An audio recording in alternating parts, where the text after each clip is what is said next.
અગત્યના સમાચાર મળી રહ્યા છે। ગુજરાતના માથેથી તેજ વાવાઝોડાનું સંકટ ટળ્યું છે। ખાનગી હવામાન એજન્સી સ્કાયમેટનો આ સૌથી મોટો દાવો। તેજ વાવાઝોડું ઉત્તર પશ્ચિમી અરબી સમુદ્રમાં સમાશે તેવું સ્કાયમેટ એજન્સીનું કહેવું છે।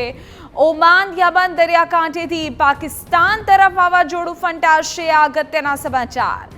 સ્કાયમેટનું કહેવું છે કે ભારતના કોઈ પણ દરિયાઈ તટને તેજ નહીં ટકરાય।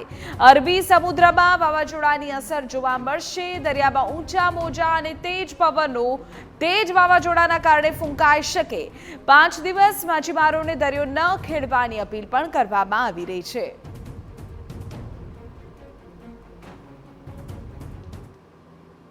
तो ये जो तेज है, इसमें क्या होता है कि अगर वो 15 डिग्री लैटिट्यूड और 65 डिग्री लैटिट्यूड के आसपास बनता है यहाँ तक, तो क्या होता है कि वो चांसेज होते हैं यहाँ पर क्योंकि वो रिकर्व कर जाए और ये गुजरात की तरफ, कभी कभी मुंबई की तरफ और कभी कभी कराची की तरफ आ सकता है। ये इस तरह से रिकर्व करते हैं। अगर यहाँ पर बनता है, यहाँ तक पहुँचता है, तो यहाँ से ये रिकर्व करने के चांस रहते हैं। लेकिन अगर ये थोड़ा सा और यहाँ पर पहुँच जाता है, यहाँ पर जाकर अगर ये साइक्लोन बनता है तो इसके चांसेस ज़्यादा बन जाते हैं कि वो इसी जगह जाएगा। तो इसमें दो मॉडल हैं, ECMWF और GFF है। तो ECMWF तो पूरी तरह से दिखा रहा है, पहले से ही दिखा रहा था कि ये इधर जाएगा, ओमान यामान या गल्फ ऑफ एडन में जाएगा। लेकिन GFS पहले तो इसको टर्न कर रहा था यहाँ पर गुजरात की तरफ, लेकिन अब क्या है कि वो तट के बहुत पास से जाकर के इस तरह से यहाँ पर ये टर्न करने वाला है। तो अगर ये काफी देर में टर्न होगा तो आपको मालूम है कि हवाएं जब इस तरह से घूमेंगी तो उसको इतनी शार्प जो मोड़ नहीं मिल पाएगा, तो वो गुजरात या कराची की तरफ नहीं आएगा और ये इधर आते आते यहाँ पर ही जाकर के यानी कि आप कह सकते हैं कि उत्तर पश्चिमी अरब सागर पर ही जाकर के समाप्त हो जाएगा। तो कुल मिलाकर के इस जो पर्टिकुलर सिस्टम है, यहाँ से कोई हमें खतरा दिखाई नहीं दे रहा है इस पर्टिकुलर साइक्लोन का।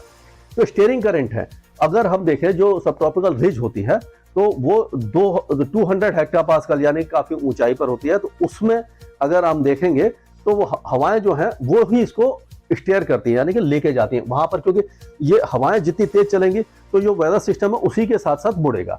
अगर हवाएं इस तरफ जा रही होंगी तो वो सीधा यहाँ चला जाएगा, अगर मुड़ रही होंगी तो इस तरह से मुड़ेगा। तो वो जो मॉडल इस समय दिखा रहे हैं वो इस तरह से दिखा रहे हैं कि हवाएं यूं घूम रही हैं, ये इस तरह से, ये रिज है और रिज के साथ साथ ये जाएगा। अगर ये यहीं पर चला जाता है, रिज यहाँ पर खत्म हो जाती है तो ये ओमान और यमन की तरफ जाएगा। अगर ये रिज थोड़ा सा पहले आ जाती है या आगे का, क्योंकि अभी 4-5 दिन का समय है, तो उसमें अगर ये यहाँ आती है तो ये थोड़ा सा रिकर्व होकर के यहाँ पर आकर के खत्म हो जाएगा। तो कुल मिलाकर के कहने का मतलब ये है कि भारत के किसी भी तट को कोई खतरा इस साइक्लोन तेज के कारण नहीं होने वाला है। हालांकि लक्षद्वीप और जो सेंट्रल अरेबियन सी है, यहाँ पर जो समुद्र में लहरें ऊंची उठेंगी, हवाएं तेज चलेंगी, तो थोड़ा सा 1-2 दिन के लिए मछुआरों को सलाह ये दी जा रही है कि इस जगह पर थोड़ा अगर जा रहे हैं तो प्रिकॉशन लेके जाए, हो सके तो 2-3 दिन के लिए या अवॉइड करें जाना।